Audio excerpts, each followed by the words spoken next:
Big boss के घर में जो थी माँ वो अब बन चुकी है सौतेली माँ। जी हाँ, बात कर रहे हैं कुनिका सदानंद जी की।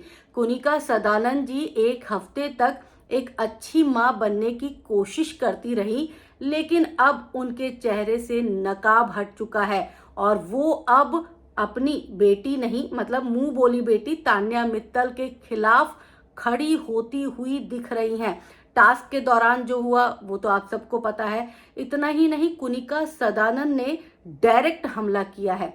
कुनिका सदानंद ने तान्या मित्तल के बारे में कहा कि इस लड़की को कोई मेंटल इशू है। इसके साथ ही मजाक मजाक में जब घर वाले आपस में बात कर रहे थे तो फरहाना ने उनसे कहा कि अगर नीलम गिरी और तान्या मित्तल में से किसी एक को आपको बहू बनाना पड़े तो आप किसको बनाएंगे।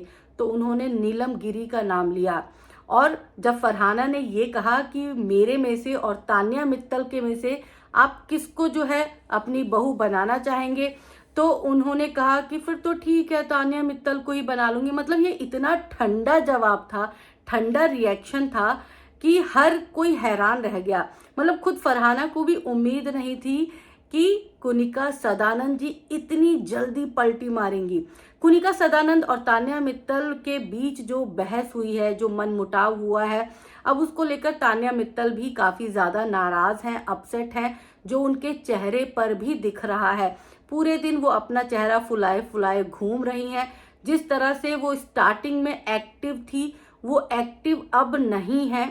अब कहीं ना कहीं उनको ऐसा लग रहा है, मतलब डीमोटिवेट वो शायद खुद को फील कर रही हों। लेकिन फैंस उनको बड़ा पसंद करते हैं। हो सकता है कि वीकेंड के वार में सलमान खान जरूर ये बात बताएं तान्या को कि आप अब जो है थोड़े बुझे बुझे से लग रहे हो, तो अपने आप को एक्टिव करो। साथ ही तान्या मित्तल ने भी कुनिका सदानंद के बारे में कहा कि अब मैं समझ गई कि इनकी दूसरे घर वालों से क्यों नहीं बनती। हर एक इंसान से ये लड़ती रहती हैं, ये दूसरों का पॉइंट ऑफ व्यू समझती ही नहीं है। तो इस तरह तान्या मित्तल और कुनिका सदानंद की जोड़ी जो है वो टूटती हुई नजर आ रही है।